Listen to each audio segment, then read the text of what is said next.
ओम सूर्यो ज्योति ज्योति सूर्या स्वाहा। ओम है सच्चा पिता सारे संसार का ओम प्यारा। स्वामी दयानंद सरस्वती जी, जिन्होंने वैदिक मार्ग को प्रशस्त किया, जो ये हवन कैसे करते हैं, कौन कर सकता है, कौन नहीं कर सकता है।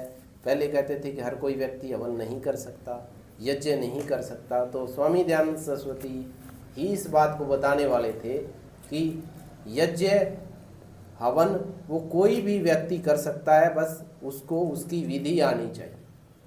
और विधि में भी अगर कुछ भी नहीं आता तो केवल गायत्री मंत्र से भी हवन कर सकते हैं। को नमस्कार। आज स्वामी दयानंद सरस्वती जी की जन्म जयंती अंग्रेजी कैलेंडर के अनुसार सारा देश मना रहा है, और हमारे बहुत महापुरुष हुए रविदास जी संत हैं भारत के, उनकी भी आज जन्म जयंती है। इन दोनों महापुरुषों के जन्म जयंती के शुभ अवसर पर और आज पूर्णिमा के शुभ अवसर पर भी संस्कार विद्यापीठ में हवन यज्ञ का आयोजन किया गया।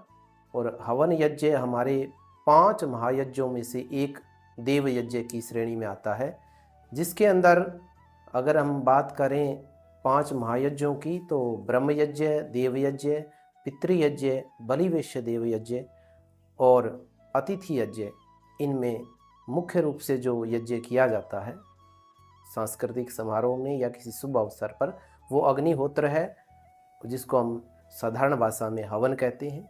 तो इन पूरी सांस्कृतिक विरासत को ज्ञान देने वाले महापुरुष स्वामी दयानंद सरस्वती जी, जिन्होंने वेदों का मार्ग प्रशस्त किया और वेदों की ओर लौट चलो ये संदेश हमें दिया।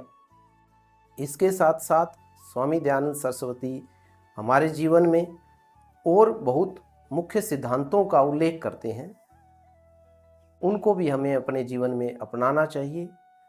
वो योग की बात भी करते हैं, वेदों की बात भी करते हैं, और हमारे सामाजिक जीवन के अंदर, हमारे सामाजिक परिवेश में जो बुराइयां थी, जो कुरीतियां थी, उनको मिटाने का उन्होंने अपने समय में बड़ा संघर्ष किया, जिनके अंदर मुख्य रूप से विधवा विवाह को उन्होंने शुरू किया सती प्रथा का अंत करके, जो कि एक सामाजिक कुरीति थी, और नारी को सबसे ज़्यादा सम्मान दिलाने का कार्य किया तो स्वामी दयानंद सरस्वती जी ने उसको मुख्य रूप से किया। मूर्ति पूजा हो या वर्णाश्रम धर्म के अंदर हमें कौन यज्ञ कर सकता है, कौन नहीं कर सकता है, सभी वर्णाश्रमों के लिए उन्होंने यज्ञ करने की परंपरा को वेदों और शास्त्रों के अनुसार समझाया और प्रमाणित किया कि सभी हम यज्ञ कर सकते हैं। श्रेष्ठ कर्म को यज्ञ कहते हैं, ये बात बताने वाले महान पुरुष स्वामी दयानंद सरस्वती जी थे।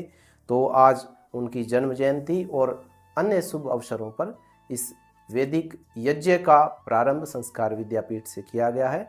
इसके लिए मैं सभी संस्कार विद्यापीठ के सदस्यगण और उनके जो भी कार्यकारी सदस्य हैं, उनको बहुत बहुत शुभकामनाएं देता हूँ। नमस्ते।